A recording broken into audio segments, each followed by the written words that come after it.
So I know when you're looking for a good book to read, I am the guy you come to, right? The bad movie JRPG guy. But regardless, I've got a couple of really good books for you today. And I say a couple because they're a series. So far, there's only two of them. I'm hopeful there's more. I only have the second book in the series here to show you because I have the first one digitally. Not that actually showing you a book does anything. But today I want to talk to you about The Rook and Stiletto by Daniel O'Malley. I am going to spoil the first 5 pages of The Rook for you because it is the only way for you to truly want to read this book. Anybody who hears the first description of this first book and isn't interested in it, man, I don't know what's wrong with you. So in this world, the fantastic exists. In fact, there are two main things that made me want to read the first book. The background and then the premise behind the first book. So we're going to talk about the background first, which is not terribly spoilery. In this world, the unusual and the bizarre exists. There's some vampires running around. There's shapeshifters, telepaths, pyro... What's it? Pyro... Wow. I've completely forgotten the word for fire starters, the actual technical sounding word. Basically, if you can imagine it, it exists in this world.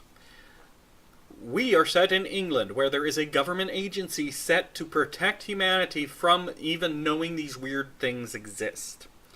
That in itself is not too terribly original. The idea of the supernatural exists and a government agency is there to be the barrier, right? That's not unusual. It's not noteworthy. What is noteworthy is the way the supernatural is done here. It's not just there's hundreds of vampires. We don't know how many vampires there are. We've encountered 2. There could be more. But one of the things I love so much about these 2 books is the throwaway stuff. There is a guy whose shadow is a portal to Spain. It's just thrown out there. He works down the street. Don't worry about him. There is a house where anybody who goes to the second floor of this house, their credit rating is destroyed. These are just the throwaway one-line things that exist in this universe. I think one of my favorites was they talked about a mission to track down the last survivor of Brigadoon and bring him down. So many cool asides and brief glimpses into the absurdity of this. A group of special agents went up against a horrifying monster and they didn't know what it was and they didn't know what it could do, and 5 of them came back dead. 1 of them came back in pieces and he was turned into a chair. He came back as legs and arms and backing for a chair in pieces. How? Why? We don't know! Creepy monster, right? It could turn you into a chair and then smash you. So the setting is very unpredictable, and I love how open to possibilities it is. It's very clear pretty early on that anything could exist.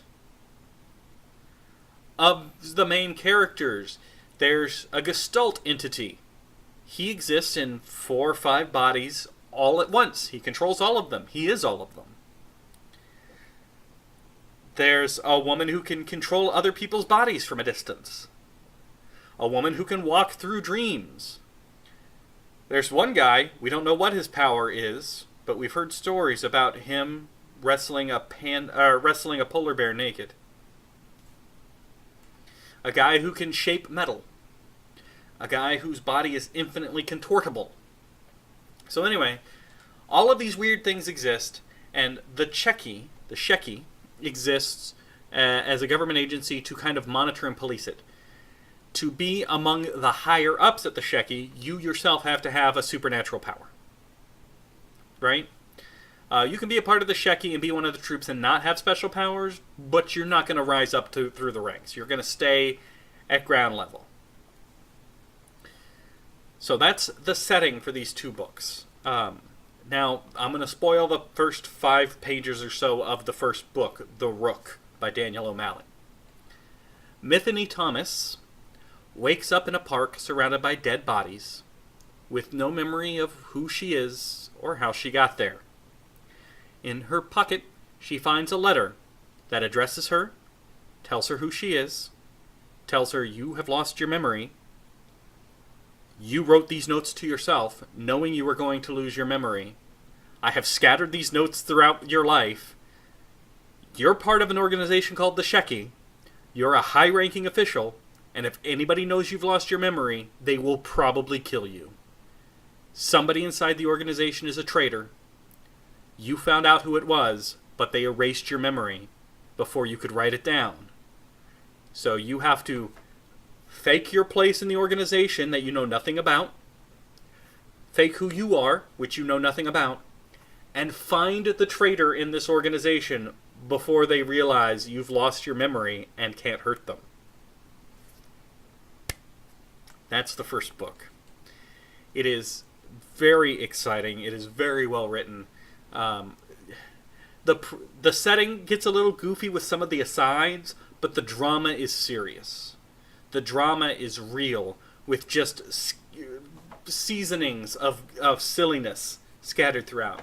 The first book is told entirely from Metheny Thomas's point of view. The second book, Stiletto, the actions of the first book have a significant impact on the world. And the second book picks up where that leaves off. This one has multiple main narratives that weave back and forth. It's got 3 main characters that the story switches between. I really recommend you go and read The Rook by Daniel O'Malley if anything remotely supernatural is even remotely in your wheelhouse. If you liked Buffy the Vampire Slayer, or you read sci-fi, or you watch Supernatural, anything where you're not my mother, who doesn't like anything that's not nonfiction. If you're okay with any kind of fantastical elements, The Rook is great. Also, I should point out, I actually listened to The Rook on audiobook at work. That's how I read it for the first time. That's why I don't have a copy. I listened to an audiobook. And it was really well done. If you're into audiobooks, The Rook is very well done. It's good. I recommend it. You should go read it.